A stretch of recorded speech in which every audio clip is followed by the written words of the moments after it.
James Allen and Jason Davis row 1, Mike Manning and Paul Neville row 2, then Chris Harrison and Kester Cook together on the 3rd row. Kester one to watch, you feel, in this one. Scott Matthias and Stefan Marsh are on the 4th row, ahead of Sean Brown and Mike Thurley. Then Gary Johnston and Chris White share row number 6. 7th row, Michael McKenzie and Lucas Dryden, ahead of Stephen Primmett and Alan Tolley.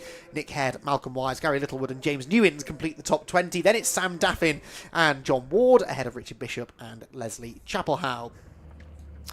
And that actually is going to be the end of the 24-car list, but I do believe there are a handful not out there. And 63, I was told, was a non-starter, but had then appeared at the back of the grid in the assembly area. That is Lloyd Jameson, who, remember, finished, well, although in fact there he is, finished second in race 1, and then stopped halfway around the in-lap down at the old hairpin. So there was obviously some sort of an issue with that car, but he got it sorted, despite having apparently notified race admin that he was going to be a non-starter, but they have managed to get that car out on track, which is good news. 15 minutes then the duration. It is 6:05, so yes, we are near as damn it now, back on time. So really, really good job by the BRSCC officials and the marshals. I was a little bit more pessimistic about our prospects of regaining the time when we were 40 minutes behind at one point. I thought we'd have to, for sure, start shortening races, but that didn't happen, and they've managed to get us to this point with 2 races to go without the need for any shorter than originally planned races. So 15 minutes the distance, 2 races to go. And who's going to come out on top in this second modified Ford Series race? The first one, Scott, was action aplenty, wasn't it? Yeah, you can say that. Plenty going on, particularly as James Allen had Lloyd Jameson for close company in the end. There was plenty of back and forth for those that were involved. But he harem-scarum first couple of corners at that point, particularly the likes of Mike Manning, who good to see he's now back on the grid in 3rd position in the beautiful looking, I'm certain that's a replica, or at least tribute to the Texaco Eggenberger Sierras. You can see that car towards the front, and Mike's long-standing driver of these cars, so good to see he's in the mix as well. Make the way through, and I can guarantee also, he's had a bit of a slow start from the back of the field, that Lloyd Jameson will not stay where he is. There's another one of the fine-looking cars in the field. That's the 47 of James Newins, his Escort Mark II. So yeah, a few cars which are not going to make the start. We don't have Simon Light's car, sadly. Don't think we have Darren Owen's car either, and everybody else who's also not on the grid either as well. Look at the grid here, 24 cars that we're losing. So which cars do we have that retire? Well, Simon Light's not there. Sam Daffin is. John Ward is also there in the Ford Focus. We also have as well Richard Bishop. No Daniel Brown Sierra, RS 500 Cosworth. Leslie Chapelhow's car is also there too. We don't have Darren Owen, so we've lost Light, Bullion, and Dan Brown and Darren Owen from the grid, which what should have been a higher grid of some kind of 26, 27 cars, and a couple of others I would also offer up in there as well that haven't turned up too. So we'll have to wait and see. The field makes its way around. James Allen, of course, this round sponsored by James Allen Interiors, so he'll be hoping to try and make that work quite nicely when he can. And Jason Davies will be hoping his car is back up to full strength, because that car was ailing. He was leading for quite a while, and then it had some, I think he said, boost issues of some kind that cost him some pace. So that then allowed by James Allen and Lloyd Jameson to get through. And James Allen, you'd offer, unless Jason Davies' car is fully up to speed again, which if it is, it'll be tough for James to stick with him, but at least we'll give him a proper race.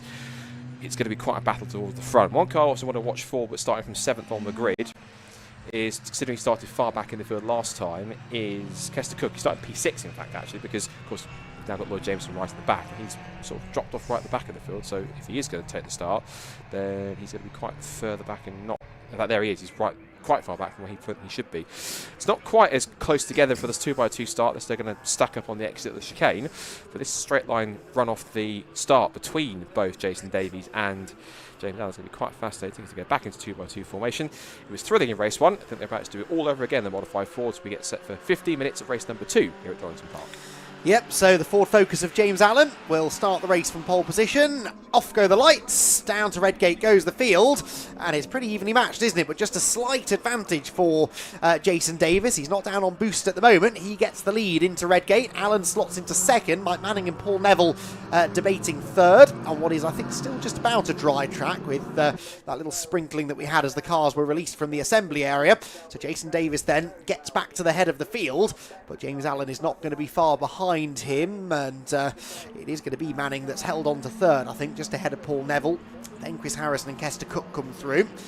Keep an eye out for Lloyd Jameson from the back of the field. He's passed 3 or 4 cars already, but is quite tentatively making his way down through the old hairpin for the first time. Oh, not tentative at all was the race leader Jason Davis, who had a big slide through McLean's. It is a little bit damp up at that part of the circuit, and that slide has cost him the lead. James Allen back through as we head down the back straight for the first time.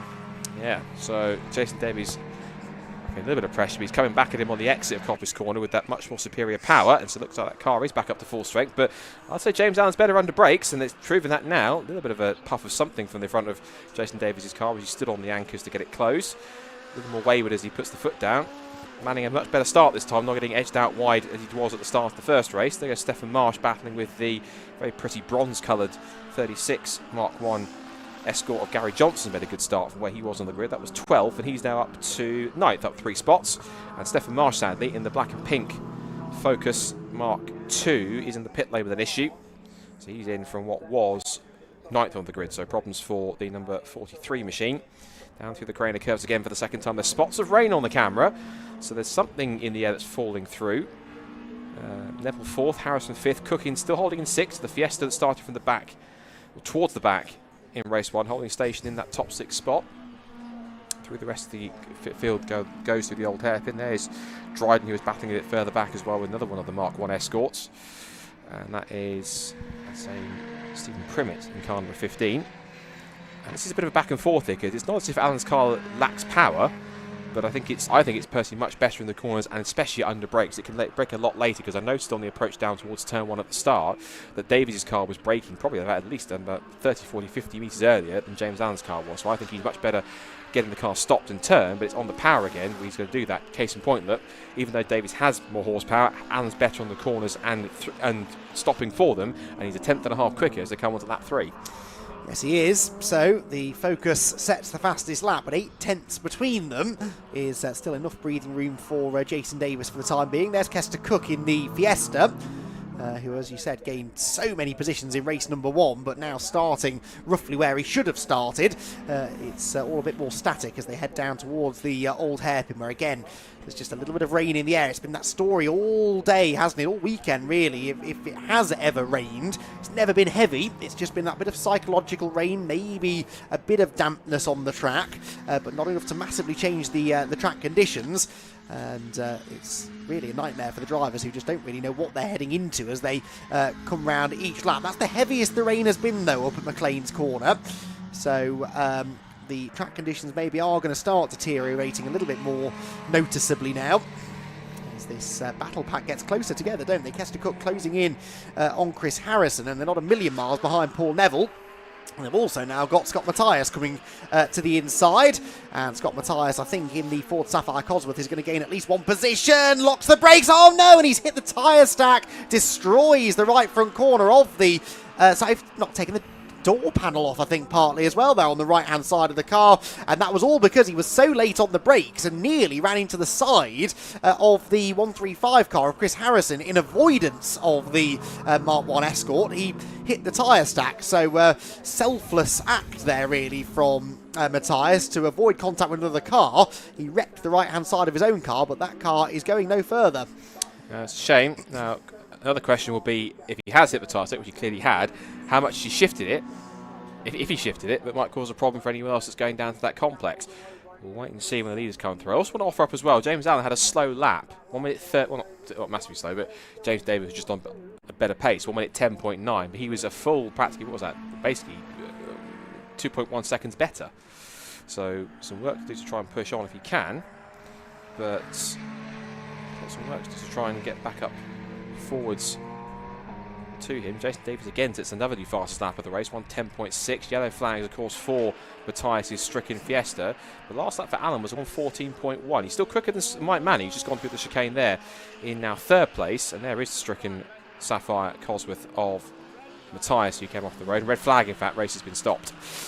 And that's for the obvious reason that we have Scott Matthias' car stranded, so obviously it has to be recovered, and I imagine that, I don't know if it has dislodged the tyre stack, how far it's dislodged it for, and we'll have to wait and see. So I imagine this will be obviously a shortened restart, and hopefully, because it's quite close to pit lane, that the recovery of that car shouldn't hopefully take too long. So even though you have just ever so slightly despaired next to me, Mr. Q, and hopefully I'm being optimistic it shouldn't be too long as you get that car recovered and back underway racing, particularly as we know there has to be some efficiency to get this race back underway. Yeah, it's more the fact that we spent all day getting back on time, didn't we? We'd finally got there, and now we get a red flag. It is because of the tyre stack, I'm fairly certain. It has definitely been moved. You can see that quite clearly. We've had cars in that gravel trap that have just been dealt with under yellow flags. Darren Rickaby's car, for example, in the previous BMW race. So it's not the fact that we have a car in the gravel that's the problem. It's all of the debris that's been strewn across the road and the tyre stack that denotes the inside apex of the right-hand part of the chicane. That is no longer on the apex of the chicane. And there you can see it's been knocked around the corner, and those things are extremely heavy. You've seen the damage it just did to the Sapphire, which is in the gravel trap going no further. And so you can't have that in the middle of the road where it could trip somebody else up. So Jason Davis is going to have to do this all over again. James Allen, to be fair, was dropping away, wasn't he, from the race leader, but now has a chance to just cool everything off and prepare himself for a restart. Timing screen already wiped clear as we, as TSL, our timekeepers, begin the preparations for a restarted race. And the leaders had already gone through, actually, at the time of the red flag, hadn't they? So they're just being stopped at the back end of the queue. Lloyd Chamerson has come all the way through to the front of the queue. But awful lot of damage done to that number 86 car. And I do think it's pulled most of the bodywork off on the right-hand side of the car. And that's a shame. Hopefully that's not the last we see of that car this season. Can't be the easiest of things to find spare body panels for example. So hopefully they're able to source some and get it back out again later in the season. So yeah, clean up now beginning down at the chicane rather quickly and immediately. They've latched the Sierra onto the snatch vehicle and already even handily retrieving the front bumper for Scott Mathias as well. I'm not sure if I'm going to put that somewhere for him to go and pick it up. Scott Mathias quickly running back to go and grab his car so he can sit in it. Truss can sit in it and then move in the car if he gets a chance to do so. So like, hold on, let me get back in. And they'll quickly move that out of the way. And of course the marshals again doing a fantastic job to very quickly move the tyre stack back into its designated position. And then once we've done that, we can get racing back underway. That was one thing I was intrigued about. Of course, we know Jason Davis' car was quick anyway, but he was putting in quite a substantial bit of pace, putting in 1:10 compared to where James Allen seemed to be at that point, which was 1 minute sort of 13, 1 minute 14 he was dropping into, so he was losing quite a bit of time. It was like 2.93 or even 4 seconds a lap in the last 2 or 3 laps of the race. So interestingly enough, that's how that's played out. And again, the recovery team's trying to very quickly get everything together so they can get this race back underway. And they're trying to drag as quickly but also as safely as possible to try and reduce any potential further damage or minimalise it. And Scott Mathias Sierra, I think what's comfort for that is the fact that there's no front splitter on it. There's nothing for it to drag on the ground apart from a tiny piece of trim there, but they're very quickly dispatching of it. Of course, they will then grid them up based on where they were when the red flag came out. So it should be again Davies and Allen on the front row of the grid. It'll also be a blessing for Lloyd Jameson because he was up inside the top 10, I think, when the red flag came out. So that'll be a change for them too. So that's a great shot static you get to see there. It's modified Fords, all from the same brand, but they're Fords of all different shapes and sizes and all different trim levels and engine modifications and different suspension setups, aero setups as well, from very simple kind of, almost kind of very simple looking Mark 1 but clean looking Mark 1 Escorts to cars using a lot of aero and lots of bigger, wider body kits and everything else on top that comes with that.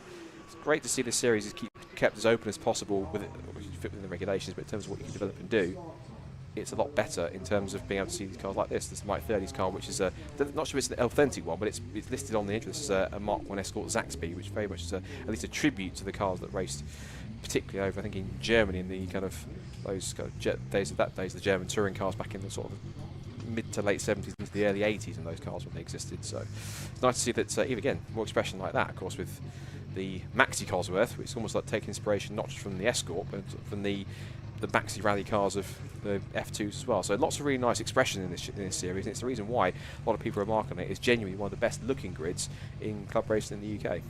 No, it is, absolutely. It always gets big grids, doesn't it, as well, modified Fords. It's nice to see, because actually a lot of these cars could well be raced in other series, probably various sports saloon series and whatnot, but there's something to be said for the camaraderie, I think, in the paddock, this particular paddock, that brings drivers back year after year, race after race, and they choose to bring their cars to Modified Ford as opposed to racing them anywhere else. So we're very grateful that they do. They're always a great addition to these BRSCC race weekends, and looking forward to seeing them back in action again before too much longer. It's going to be a 10-minute restart. Cars are now being regridded.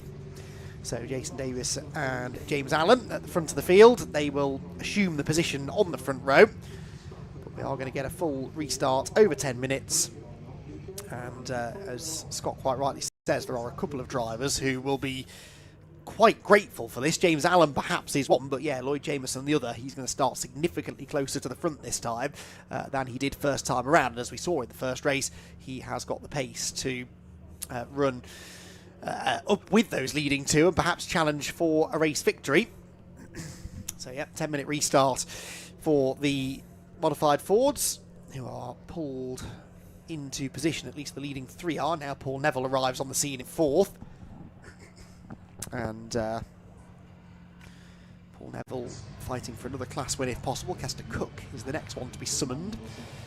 Again, that rain hasn't yet materialised into anything significant, has it? A couple of spots on the camera there on the start-finish straight. What does the weather forecast say at the moment? According to mine, a 100% chance of rain at 7 o'clock, which is in 40 minutes' time. So, all being well, we'll be on our way home by then. That would be nice. Light rain for the next hour. So, it's going to be a wet night, I think. But if we can get our last two races done before the deluge, then that would be the best possible outcome, I think. Definitely so. And again, we said one of the better factors was going to be Lloyd Jameson. Well, he's just crawling into position onto the outside of the fourth row now, so he'll start in 8th alongside Mike Thurley's Zach Speed. That's a Capri, but it's a Zach Speed Mark 1 Export. I'm used to saying Capri after Zach Speed when it comes to Fords. I imagine with that move, we've got a Zach Speed Capri racing in this championship. So, quitting up now bit by bit. And so the order should be on the restart. It looks like it's going to be Jason Davies is Sapphire Cosworth with plenty of horsepower on pole position. James Allen's two-wheel drive Ford Focus Mark II alongside on the front row of the grid. There will then be Mike Manning in the Texaco Sierra Cosworth.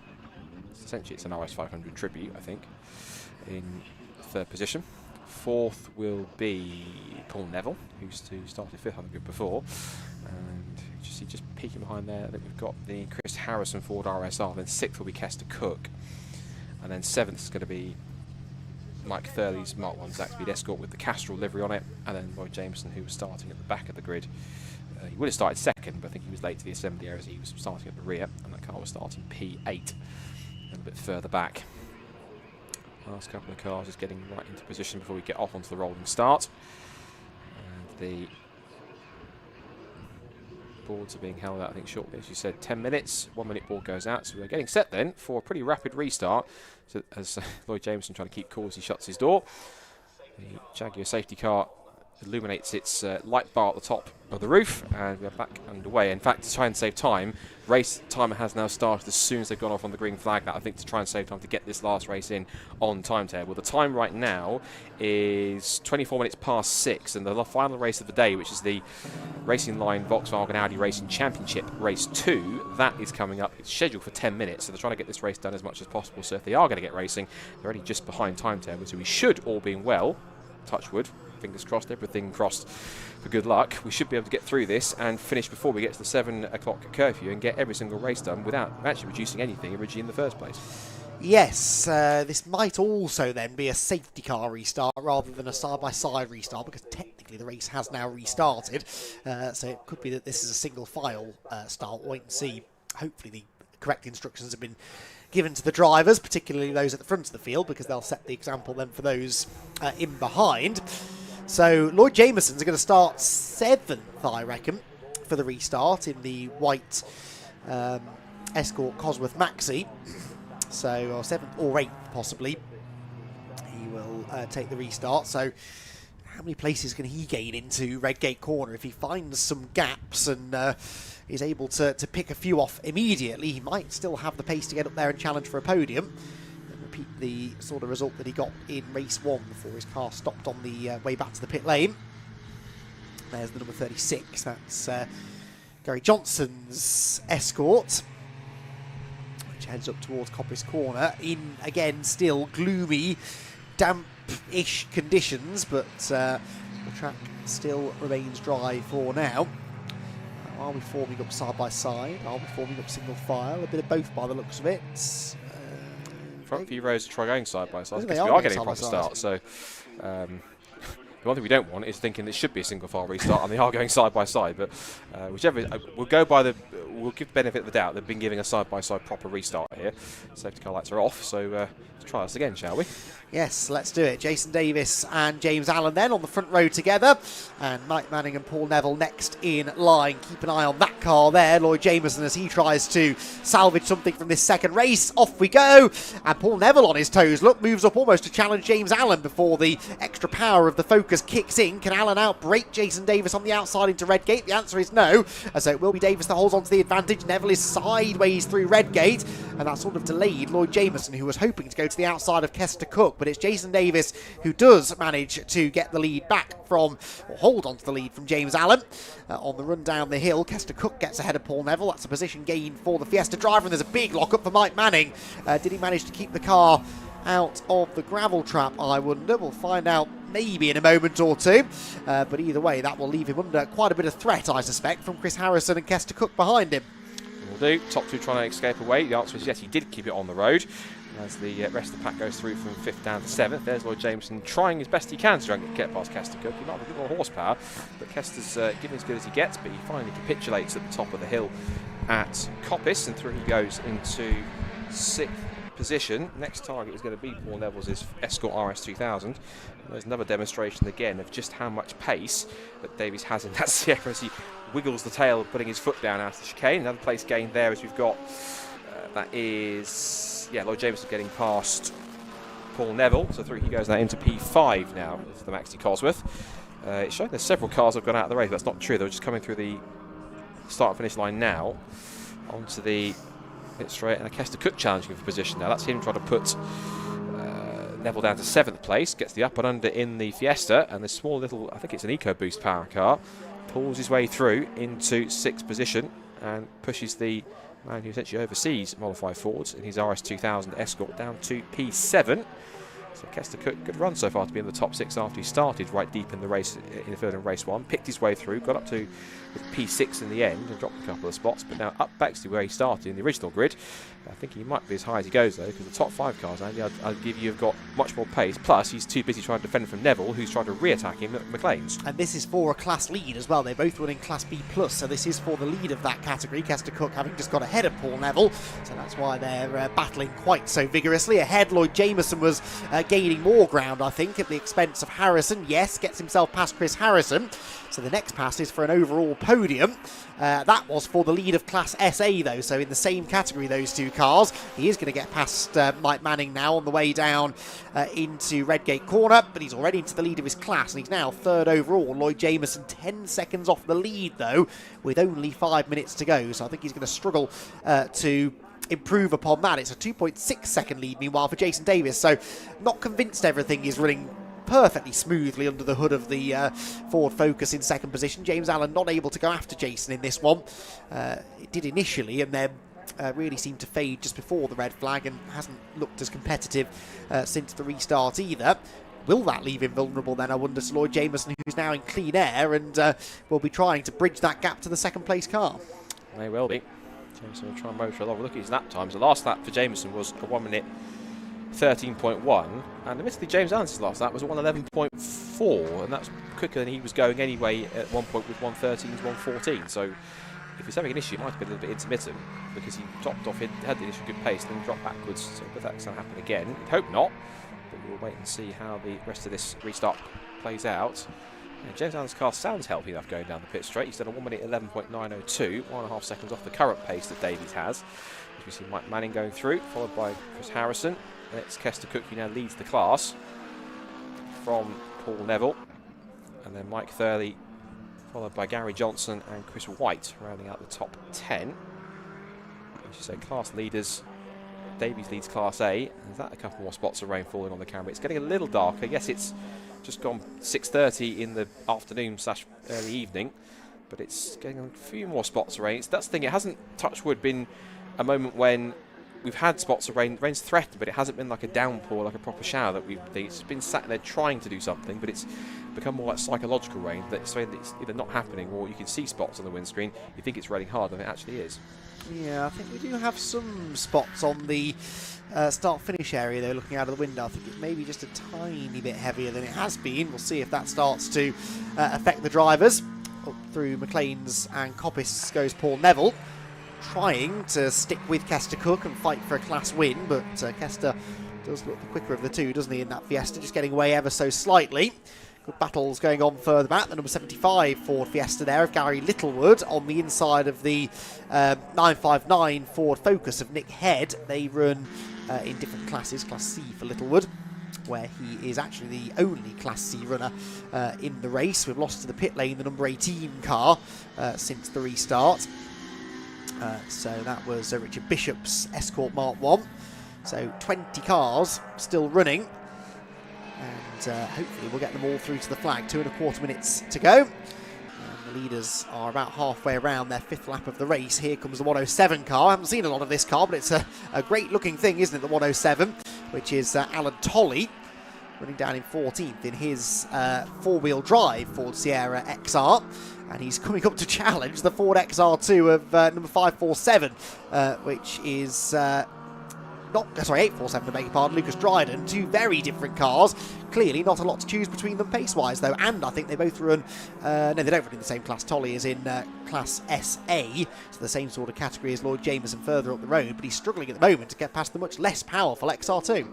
I was keeping an eye on the fact that Dryden's windscreen wipers are fully on, and there's now still spots where it looks like on the camera at the old hairpin, so I wonder if actually... And the wind's picking up a tiny bit as well, so I wonder if there is possibly a bit more rain in the air. It's actually starting to fall a little more, which is starting to increasingly affect grip levels at this point. Just under a minute and a half to go in this race. Oh, and that was the Sierra getting very sideways at McLean's. Maybe it is getting a bit more greasier out there with the conditions, and he's just been passed by the Fiesta ST150. Rather bemused, I'm sure. Michael McKenzie, who was in there too. There he is in the blue ST150 with the black ST150 with the blue and white striping. As the leader has gone ahead to start, I think, what should be the last lap of the race, if not the second to last, because we'll see how many whereabouts he might be. I'll give an idea possibly on the tracker in terms of where the leader is. And they're coming off the back straight by the look of it, so they might well get one more time around in a moment. There goes John Ward's Ford Focus, right on cue. There is the leader. And lap time-wise, where James Allen is right now. There is James in the background. He's gone still doing 1 minute 12. Jameson's been going a little bit quicker, but he's 7.2 seconds back, so touch wood, he should be okay as Jason Davies starts the final lap of the weekend of the day for the modified Ford series. And after missing out due to some boost issues, we believe, from the first race, from what Robert was saying, is a huge plume of smoke as he upshifts. That's what you get from quite powerful cars, and they push a lot of something out of the exhaust. Winding his way down the hill through the Craner curves, nice and steady. He's got a gap of 5.5 seconds. There's a few more spots of rain falling on that camera. The LED headlights flashing plenty, thanks to James Allen. He's literally got must have a switch who just keeps it on permanently, or he's permanently got his thumb on the button to kind of keep getting cars out of the way. Those lights pretty much stay on constantly all the time, just in case someone's coming up in front of him. But the time has hit 0, so we will get checkered flag this time by. And so James won't exactly meet 2 wins out of 2 in his own sponsored round of the modified Ford series. But if Jason Davies does get a bit of redemption after some technical problems earlier on, he will put that Sapphire Cosworth, not for the first time in the series, up on the top step of the podium. Yep, down into the final chicane he comes, nips up the inside of the 115 of John Ward to put him a lap down, and it is going to be a checkered flag for Jason Davies, then brings the Sapphire Cosworth off the final chicane, sees the checkered flag and wins the second race of the weekend for the modified Ford series, with James Allen a somewhat distant second position. As the conditions most definitely were starting to worsen on that final lap, weren't they? A lot of windscreen wipers on and a little bit of spray maybe being kicked up at the top end of the circuit. There is Lloyd Jameson, meanwhile, who ends up third. Really, really good run that in a race that he almost didn't start. About 15 minutes before the race was due to get underway, he wasn't going to take to the grid, but they got the car sorted and got him out on track. Then it will be Chris Harrison next. Where did Mike Manning go? Mike Manning, I think, yes, he retired to the pit lane or stopped on track, potentially, according to the timing screen. So no Mike Manning at the end, unfortunately. Harrison then inherits fourth, Paul Neville fifth. Ahead of Kester Cook. So Paul Neville got ahead of Kester Cook on the final lap, I think. Kester Cook must have had a moment, maybe in the damp conditions. And so that's a Class B plus victory for Paul Neville. There went the one of the Fiestas through, the number 2 car of Sam Daffin, who ends up second in Class B. That class led and won by Mike Thurley in the Zach Speed Escort. The last few stragglers just coming across the line. In fact, a whole group of Class B runners there with Stephen Primmett, long-time historic touring car racer Stephen Primmett in Mark 1 Escort. 11th position for him, but 4th in Class B. So Jason Davis gets the win. Wins in Class A as well. The Sapphire Cosworth managing to hang on to the victory that time. And James Allen having to settle for 2nd position. But good to have Jason Davis out there. It's a great looking car, and clearly a very effective one. He wins ahead of James Allen. Lloyd Jameson is the Class SA winner in 3rd. Then it was Chris Harrison ahead of the Class B plus winner, Paul Neville, just getting the better of Kester Cook on the final lap. Mike Thurley won in Class B ahead of Sam Daffin and Gary Johnson. Chris White was also a class winner in Class SB ahead of Stephen Primmett and Lucas Dryden. Then it was Michael McKenzie 13th, 14th John Ward, 15th Alan Tolley, Gary Littlewood, the last of our class winners, the only Class C runner, ahead of Mick Head, Malcolm Wise and James Newins, whilst Mike Manning and Richard Bishop unfortunately failed to reach the finish of the restarted race. The restart coming about after Scott